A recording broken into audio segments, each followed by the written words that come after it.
আসসালামু আলাইকুম, চলে আসলাম ডেইলি ব্লগে নতুন একটা ভিডিও নিয়ে। আর আজকে আমি কি রান্না করব এবং সকাল সকাল বাজারে গিয়ে পাঙ্গাস মাছ এবং পুঁটি মাছ নিয়ে এসেছি। তো চলুন, এই মাছগুলো আমি সুন্দর করে কেটে ধুয়ে কিন্তু সরাসরি রান্নার কাজে চলে যাচ্ছি। তো শুরু করা যাক। তো এই তো আমি মাছগুলো সুন্দর করে কেটে কিন্তু সুন্দর করে ভাজি তুলে দিয়েছি।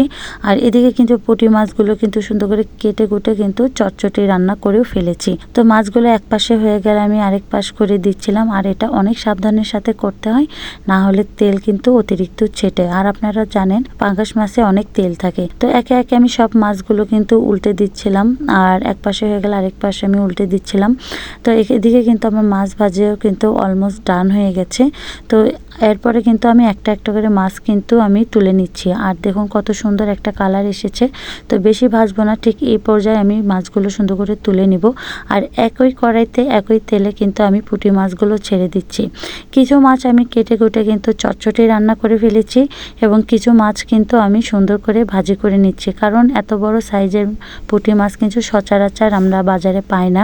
আজ পেয়েছিলাম তাই সবগুলো ধরে নিয়েছি। তো এর ভিতর থেকে যেগুলো একটু বড় বড় সাইজ, সেই মাছগুলো সুন্দর করে আমি কিন্তু ভাজি করার জন্য ছেড়ে দিয়েছি কড়াইয়ে। তো এদিকে কিন্তু আমার অলমোস্ট কিন্তু পুঁটি মাছ ভাজিটাও হয়ে গেছে।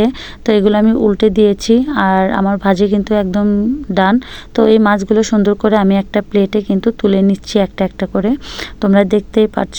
আর এই যে দেখো কত সুন্দর করে আমি সবগুলো তুলে নিচ্ছি। আর সাইজও কত বড় বড় এই মাছগুলো। তো অনেকদিন পরে এই মাছ পেয়ে কিন্তু আমি আর লোভ সামলাতে পারিনি, তাই আমি কিনে নিয়ে চলে এসেছি। আর এত বড় বড় পুঁটি মাছ আসলে সচরাচর বাজারে খুব একটা পাওয়া যায় না।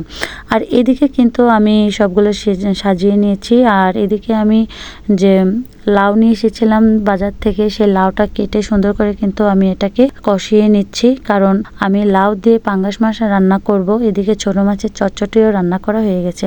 তো কষানোর পরে কিন্তু আমি মাছগুলো সম্পূর্ণ ঝোলের উপর ছেড়ে দিয়ে কিন্তু আমি ঝোল দিয়ে দিচ্ছি, তোমরা দেখতেই পাচ্ছ। তো আমি এদিকে তরকারিতে ঝোল দিয়ে দিলাম। আর তোমাদের কার কার পছন্দ লাউ দিয়ে মাছ আমাকে একটু জানাবে। তো এরপরে কিন্তু আমি ঝোলটা দিয়ে কিন্তু ঢাকনা দিয়ে দিয়েছিলাম। ঢাকনা দিয়ে কিন্তু এটা ভালো করে ফুটিয়ে নিয়েছি। তো আজকে এই পর্যন্তই। ভালো থাকবে সবাই। আল্লাহ হাফেজ।